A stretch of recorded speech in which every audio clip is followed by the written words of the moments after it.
mushiness and how close I was to all these guys and how much I trusted them. But if you bear with me, I want to set up one particular play in the season of 1995 that best embodies that trust. It was the 8th week of the season. We had all been through a lot and played together for a long 8 weeks. But it was crunch time. We had Melrose, Winchester, and Belmont left, and they all must be wins if we're going to have any chance of postseason play. We're losing by 4 in Melrose. Late in the fourth quarter, there were about 2 minutes left. Our quarterback, Paul Fantasia, co-captain, who's here tonight, had just been literally knocked out of the game. Our backup quarterback's in and he's showing his inexperience. He fumbles in the first snap and has a broken play in the second snap.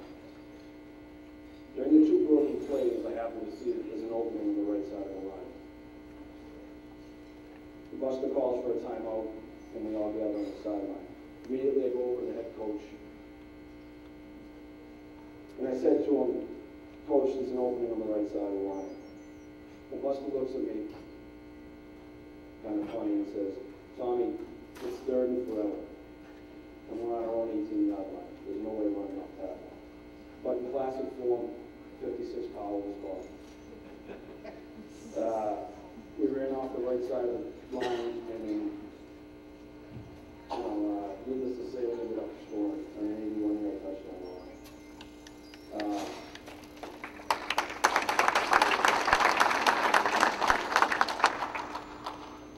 Run into the huddle, I remember telling my teammates, guys, make your assignments, and I'll try to do the rest. I could have easily taken credit for that touchdown run, but there was much more to it than that.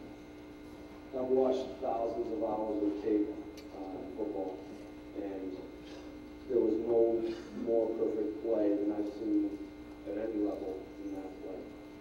It was perfect.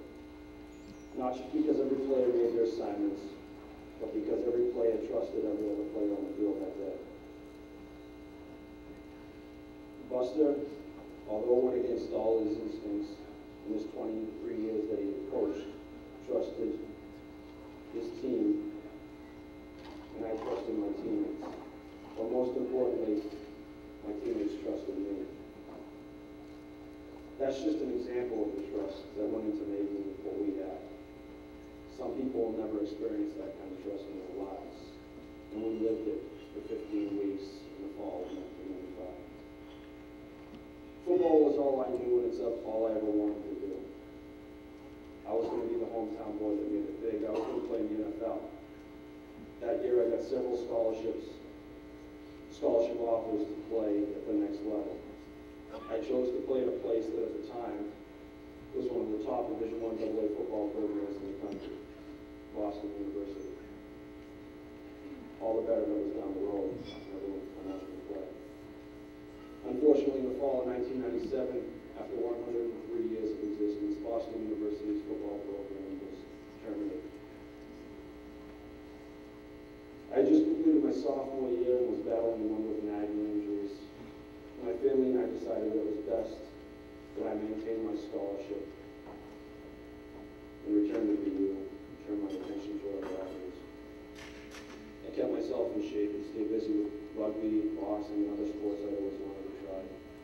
And I had to focus on life without football. Concentrate on football. So that's a real hard pill to swallow. Fast forward 13 years and here I am. I'm a police officer in the city that I love and was born and raised. I was reintroduced to my first crush, fell in love with and married my beautiful wife Nancy, with whom I share 2 lovely children, Tommy and Tori. My priorities have changed. Although I miss competing day to day and year to year, I've had to find new ways to adapt to life without football. However, football, especially my life in my years in Watertown, have allowed me to do just that. My team and my coaches in 1995 taught me many things. Most importantly, they taught me that I could do things that at the time nobody else, including myself sometimes, thought were possible. It was all about trust. So I thank all of you that were there for me, taught me, and showed me the way in the Magical Fall of 1995. Thank you.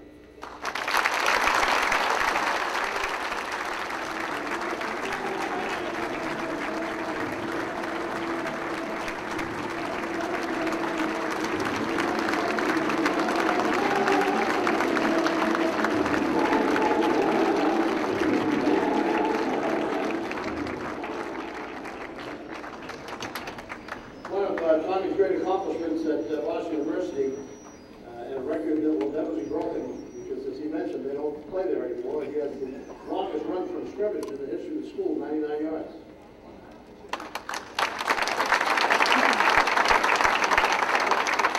I'm going to editorialize here for a minute, if I might. There are two numbers retired Watertown High football history. One is Great Paul Vasile, state scoring champ, number 12.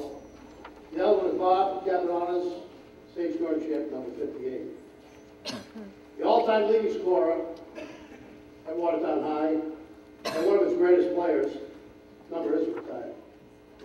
And to me, it's a brain cramp that one of the great players, who's the all-time leading scorer, and they want to put up all sorts of obstacles as to what kind of criteria you have to meet to get your number retired.